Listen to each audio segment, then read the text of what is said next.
A cez takú službu, ktorou pomáhame tým, ktorí už nevládzu, nemôžu, nechcú. Alebo nestretli Pána, tak my im pomáhame, aby Pán bol milostivý a zobral ich takých, akí sú, a že prosíme za nich, odprosujeme, modlíme sa za nich.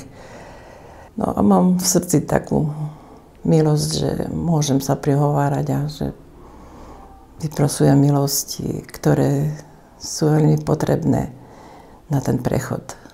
Cez modlitbu prihováram sa naraz za všetkých, za tých, ktorí to potrebujú, ktorí nemôžu hovoriť, ktorí nezažili také stretnutia a teraz ich zažívajú na tom prechode. Ten prechod je veľmi dôležitý, lebo nie je to len o tom živote, že čo mám a čo chcem a ja som ego, ale o tom, že spolu vytvárame jednotu, spoločenstvo.